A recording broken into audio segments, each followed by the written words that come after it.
Egypt, the art of getting from here to there. Moving things around is hard, really hard.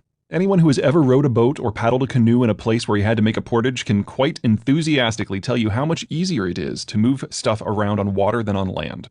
But have you ever thought about just how much easier it is? In the early 19th century, Farmer Smith had a small but productive apple orchard in upstate New York.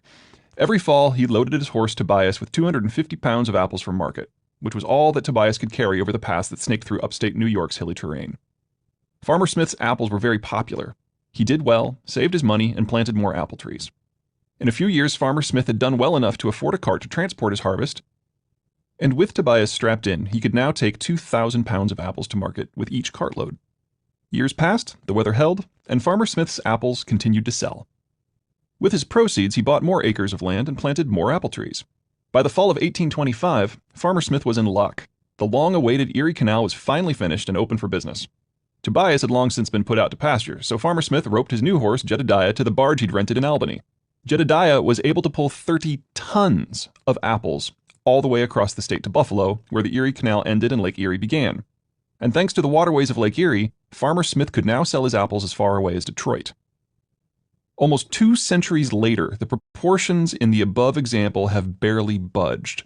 In fact, all that's changed is that horsepower has been replaced with horsepower. Modern container ships can transport goods for about net 17 cents per container mile, compared to semi-trailer trucks that do it for net $2.40, including the cost of the locomotion mode as well as operating costs in both instances. But even this incredible disparity in cost assumes access to an American-style multi-line highway, the sort that simply doesn't exist in some 95% of the planet. It also assumes that the road cargo is all transported by semi rather than less efficient vehicles like those UPS trucks that probably brought you this book. It certainly ignores your family car. It also does not consider the cost and maintenance of the medium of transport itself. The U.S. interstate highway system, for example, responsible for only 1/4 of the United States' road traffic by miles driven, has an annual maintenance cost of $160 billion. By contrast, the Army Corps of Engineers' 2014 budget for all U.S. waterways maintenance is only $2.7 billion, while the oceans are flat out free. Toss in associated costs ranging from the $100 billion Americans spend annually on car insurance to the $130 billion needed to build America's 110,000 service stations to the global supply chain needed to manufacture and service road vehicles. And the practical ratio of road to water transport inflates to anywhere from 40-to-1 in populated flatlands to in excess of 70-to-1 in sparsely populated highlands. Cheap, easy transport does 2 things for you. First, it makes you a lot of money. Cheap transport means you can send your goods farther away in search of more profitable markets. Historically, that's been not only a primary means of capital generation, but also a method of making money wholly independent of government policy or whatever the new economic fad happens to be. It works with oil, grain, people, and widgets. In business terms, it's a reliable perennial. Second, if it is easy to shuttle goods and people around, goods and people will get shuttled around quite a bit. Cheap riverine transport grants loads of personal exposure to the concerns of others in the system, helping to ensure that everyone on the waterway network sees themselves as all in the same boat, often literally. That constant interaction helps a country solidify its identity and political unity in a way that no other geographic feature can. Until modern times, any particular person's world was a pretty small place. This was a simple matter of physics. The wheel eased overland travel, but carting your stuff across endless stretches of land took a lot of energy. So much energy that it was nearly unheard of for people to get their food from more than a few miles away. Anyone who spent his day lugging food wasn't spending his day growing it. Nearly all the work had to be done with muscle power, so the excess food produced per farm was very low. In the era before refrigeration and preservatives, hauling foodstuffs more than a few miles would have been an exercise in futility. Even armies didn't have much in the way of self-managed supply chains right up into the 18th century. Instead, militaries relied on the kindness, or lack of defenses, of strangers for provisions. This kept cities small, very small. In fact, up until the very beginning of the industrial era in the early 1600s, all of the global cities that we think of as epic, New York City, London, Paris, Berlin, Rome, Tokyo, Shanghai, took up less than 8 square miles. That's a square less than 3 miles on a side, about the distance that someone carrying a heavy load can cover in 2 hours, far smaller than most modern airports. If the cities had been any bigger, people wouldn't have been able to get their food home and still have sufficient time to do anything else. The surrounding farms couldn't have generated enough surplus food to keep the city from starving, even in times of peace. The same goes for civil administration. If the taxman, policeman, and garbage man couldn't physically service the territory effectively, then there was no government, no services, and no ability to protect civilians from the dangers of the outside world. Those cultures that tried to grow their cities larger than this natural limit found that famine and cholera returned them to the 8 square mile size with all the speed and delicacy of, well, famine and cholera. This smallness is why it took humanity millennia to evolve into what we now think of as the modern world. Nearly all of the population had to be involved in agriculture simply to feed itself. The minority was non-sedentary peoples. History calls them barbarians, who discovered that one of the few ways to avoid needing to spend your entire day growing food was to spend your entire day stealing other people's. The only way for the farmers to survive was to have some of their own ranks become soldiers and guard against the barbarians, or become engineers to build defensive works. But those who were not farming still had to be fed. Hitting a balance that would grant both security and full bellies was difficult, if not impossible in most locations. Urbanization, which considering the era typically meant a few families building their huts near each other, was rare and temporary, and the global population remained low for eons. Historians often debate what to call this age, with some form of pre-civilized normally winning out. I refer to this age much more directly, when life sucked. Approximately 8,000 years ago, however, things started to change. Around 6000 BC, a few tribes had relocated out of the savanna of contemporary Sudan into the floodplains of the Nile. This was not a decision to be made lightly. At the time, all settlements that engaged in farming did so as a supplement to hunting and gathering, not the other way around. The savanna's wide open ranges were game-rich and offered robust supplies of fruits, nuts, and roots. The lower Nile, in contrast, flowed through the desert. The maximum width of greenlands was no more than the floodplain, at most single digits in miles. And seasonal floods stripped most of the floodplain free of the sorts of mature vegetation that could support animals in numbers, humans included. After the floods, the result was a muddy, denuded moonscape, which quickly cooked into a cracked, baked plain. Turning the Nile into a breadbasket would require centuries of back-breaking labor to store water for the dry season, re-break and retill fields that would wash away in every flood season. Yet for the lower Nile's early inhabitants, all that work was worth it. The Nile provided two things nearly unique on Earth. The first was perfect agricultural inputs like reliable water and high-fertility soil. It wasn't scant desert rainfall that gave rise to the mighty Nile, but instead the seasonal torrents from the Ethiopian highlands and overflow from the African Great Lakes.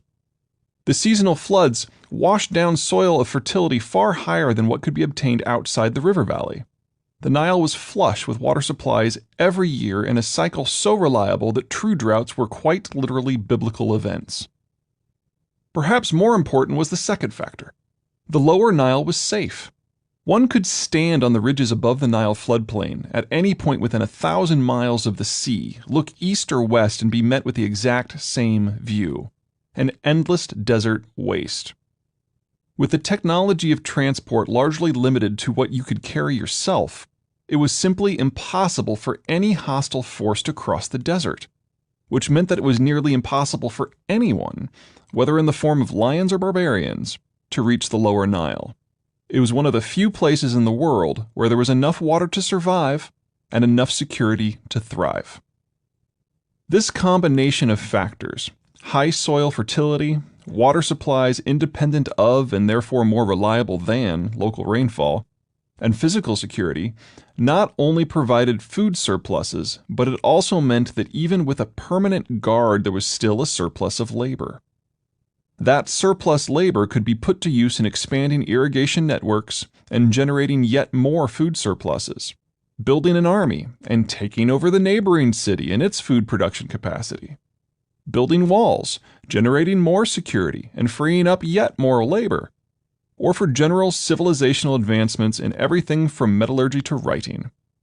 In short, this specific type of physical geography nearly guaranteed that the Egyptians would be on the road to civilization. Over the next 2 millennia, small tribal farming settlements consolidated into a series of city-states for mutual defense and to more efficiently apply labor to the problems of taming the Nile. The higher organization and greater labor specialization led to the copper breakthrough of 3600 BC. Copper sounds like a small thing, but once humans figured out how to smelt and cast it, they replaced their wood and stone implements with metal, generating staggering improvements in the productivity of each worker and each farmer. The resulting population boom generated more and larger cities with bigger and more complex political systems. Allied city-states merged into kingdoms that then struggled for supremacy. By 3150 BC, a single government dominated all of the useful Nile territories between the Mediterranean coast and what is today the city of Aswan. The era of the mighty Egyptian pharaohs had begun. The Nile was not the only terminal desert river valley to give birth to an ancient civilization. Lower Mesopotamia and the Indus River share similar geographies and spawned similar cultures for similar reasons. Yet the Nile was the only piece of the ancient world that advanced not just in terms of technical skills such as writing and road construction, but also in terms of political organization into larger and more complex governing structures. Egypt also proved to be the longest lasting of the ancient civilizations, outliving its ancient contemporaries by 2 millennia. What explains Egypt's success? Why did Egypt consolidate while its peers remained fractured? How did it so outlast the dozens of civilizations that evolved from it? It comes back to the first principle of the balance of transport. Moving stuff is hard. Egypt. The hard part is getting there. Externally, Egypt's buffer areas were far superior to those of Mesopotamia and the Indus. The Tigris is only rarely out of sight of the Zagros Mountains, while the Tigris and Euphrates both flow from Anatolia. It may be difficult to move things about in mountainous territory, but most mountains are sufficiently high to wring moisture out of the air. Where you have rain, you can have food, agriculture even. Both Anatolia and the Zagros have housed human populations as long as human history has been recorded. As for the Indus, its upper tributaries directly abut the Ganges Valley, allowing for regular contact with that far larger river valley. Local deserts insulated both Mesopotamia and the Indus from multiple directions, but not all directions. Their geographies were secure enough to spawn civilizations, but outside forces were still able to reach them, and so they never had the time to consolidate as Egypt did. In comparison, Egypt's borders are a class apart. To the west, it is 600 miles from the western edge of the Nile Delta to where rain falls regularly enough to support a non-nomadic population, contemporary Benghazi, Libya. 600 miles of dry, hot, empty is a long thing to raid across. Land attack from the east was more likely, but that's not to say it was probable. The Sinai Peninsula is just as inhospitable as the Bible suggests, and the 300 miles between the Delta and the Jordan River Valley have proven to be a formidable barrier right up to and even into contemporary times. A southerly approach seems better, and indeed following the Nile is certainly a less painful affair than trudging through desert. But as one moves upriver south, the Nile Valley narrows to a steep canyon in places, complete with the occasional rapids locally known as cataracts. And it is a long, winding 900-mile route before you reach a geography and a climate that can support a meaningful population, contemporary Khartoum, Sudan. Establishing multiple defensive positions along the route is quite easy. In other words, you really have to want to get to Egypt. Within Egypt, however, things are very different. Within Egypt, the Nile does two things. First and most obviously, it makes mass food production possible. Every patch of land within sight of the river is under cultivation. generating the most consistent food surpluses of any land throughout the history of not just the ancient world, but also the classical, medieval, and even early industrial worlds. This food surplus created the world's densest population footprint for most of human history, the only exception being contemporary Bangladesh. Combine that with the country's desert buffers, and any outside influence that was not an outright invasion would be so diluted in the sheer mass of the Egyptian population that the government would have little problem retaining control. Second, by ancient standards, the interior of Egypt was remarkably easy to get around in. From Aswan downriver, the valley is flat, in the dry season turning the river into a very slow-moving lake. The lack of elevation change results in a hazy, lazy downriver ride, while Egypt's prevailing north-to-south winds allow for fairly reliable upriver sailing. The Nile could support riverine traffic in a way that the Tigris, Euphrates, and Indus, cursed with faster currents, less reliable seasonal flows and winds, and omnipresent sandbars, never could. The key is the difference between the ease of internal versus external transport. Just as the difficulty of external transport inhibited invasion for centuries, allowing the Egyptians to wallow in splendid isolation, the ease of transport within so facilitated governance that Egypt was able to consolidate into a single kingdom more than 5,000 years ago. For the first millennia and a half of Egyptian history, outsiders simply could not penetrate into the Egyptian core. Yet within the Nile Valley, the Egyptian government had very little trouble moving manpower, resources, the tools of governance, and even giant blocks of stone around within its riverine-based system. The many braids of the Nile combined with the flatness of the terrain to allow the narrow stretch of Egyptian civilization to be seen from the river. The pharaoh could, and often did, take a boat cruise down the river and visually inspect nearly all of his kingdom without setting foot on land. The current and accurate assessments enabled by such easy travel helped governmental policy to match and respond to reality, a concept that might not seem a major deal in a world of smartphones, but was revolutionary in the world before paper. Tax collection could reach every part of the valley, and such activity ensured that the government maintained a firm grip on every aspect of society. Food stores could be distributed quickly and easily to mitigate local famine. The population crashes and rebellions that plagued cultures well into the modern era were far less common in Egypt. Revolts could be quelled quickly because troops could be summoned with speed. Fast military transport enabled the government to nip problems in the bud. In their sequestered existence, the Egyptians thrived. Sequestered, however, is precisely the word. Just as the invaders couldn't cross the desert gaps beyond the Nile Valley, neither could the Egyptians. While everything about the river was core to the Egyptian identity, the Egyptians were never really able to expand beyond it. A grand canal dug from a western braid of the Nile allowed for the regulated flooding of the Fayum Depression, bringing another 500 square miles into Egypt's green zone. But that is the only significant expansion of Egypt's agricultural lands until the 20th century, and even that expansion was only about 20 miles west of the riverbed itself. Ventures farther abroad were almost unheard of. As the Nile flows through the desert, Egypt, ancient or otherwise, lacks trees. What few were available for boat construction were largely reserved for ego projects ranging from royal barges to monument construction. Reed boats were not just for biblical figures like Moses. Only once in the long reign of the Egyptian dynasties did Cairo make a serious effort to extend its power beyond the core Nile territories. In about 1500 BC, Thutmose I conquered the Levant up to the Hatay. But even that effort was merely a fit of pique that didn't outlive the conquering pharaoh. The sheer isolation limited Egyptian knowledge of the world. It was so thin, its leaders were shocked when confronted with the fact that some rivers flowed south.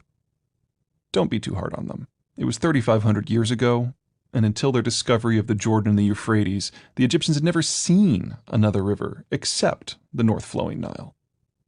Yet while Egypt was safe on its side of the deserts, pharaonic power and Egyptian identity stopped where the irrigated land met the harshness of the desert. A line of demarcation between verdant fertility and arid sand so exact that it could be drawn with a pen. This simple dichotomy, Easy transport within, difficult transport beyond enabled Egypt to be home to not only the first ever national identity and one of the world's largest well into the medieval period, but it also prevented it from playing a significant role on the regional stage.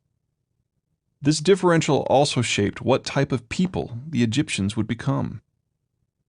Every place that was within sight of the Nile was also a food-producing region, so there was never a pressing need to develop a nationwide food distribution system. That made the maritime transport system specifically, and transport in general, the province of the state. The military and the bureaucracy could move about, and did. But the common man could not and did not, firmly entrenching the concept of central control. And as we well know from history, the term common man isn't particularly accurate. Deserts, even desert floodplains, do not magically produce foodstuffs. Harnessing the river to store water for the dry season is a year-round, labor-intensive chore that requires a high degree of top-level planning and organization. Failure in central planning and organization would without fail translate into famine within months. People were rooted to the towns of their birth and tightly managed. Nor did they have options. Every town was an agricultural town, and for Egyptians to leave the Nile Valley was as difficult as it was for invaders to reach it. Theirs was a geography destined not just to generate slavery, but slavery of the masses. It was destined to generate a different sort of slavery as well. Necessity is indeed the mother of invention, and for the first age of pharaonic history, roughly 3150 to 1650 BC, there was neither necessity nor even the ability to compare notes with a neighboring civilization. Developments in agriculture, transport, and education ended with unification.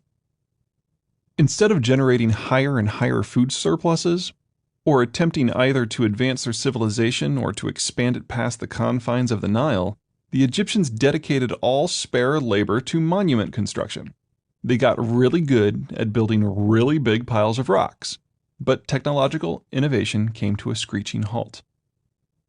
The mindset of eternal stability was so deeply entrenched that when ancient Egyptian scholars discovered that they had failed to account for the extra day in leap years, instead of adjusting their calendars, they decided it would be less disruptive to wait until their calendar, too short by 0.25 days annually, simply cycled all the way around again, a process that took 1,461 years.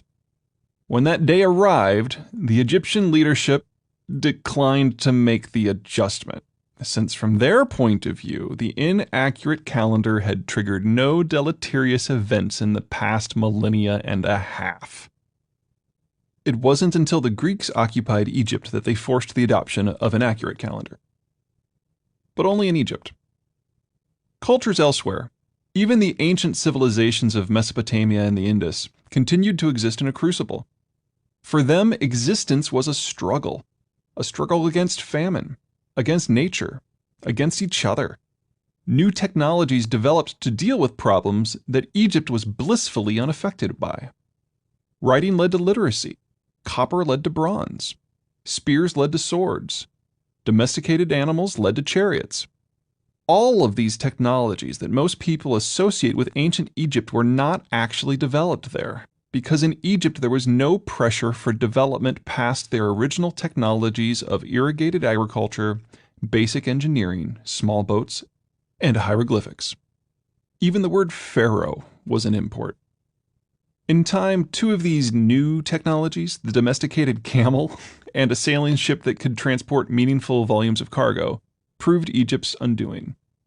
Outsiders could use these techs to breach Egypt's desert buffers, and when they did, they discovered the civilization that all had assumed was mighty and impregnable was in reality languid and backward.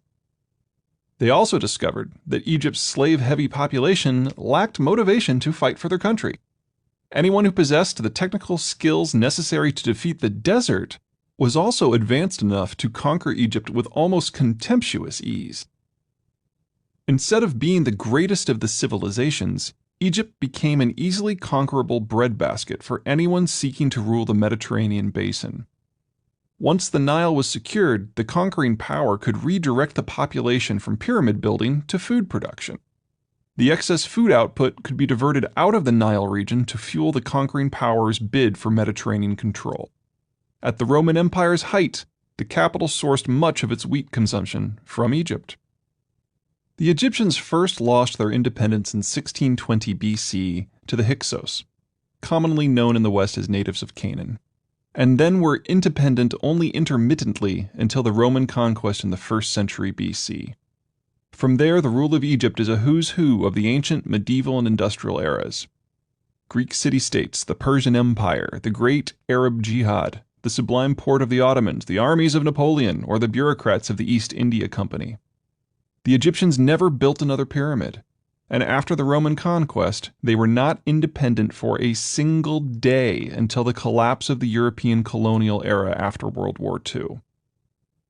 All of which came to pass because transport was easy for Egyptians within their own borders, but almost impossible for them beyond.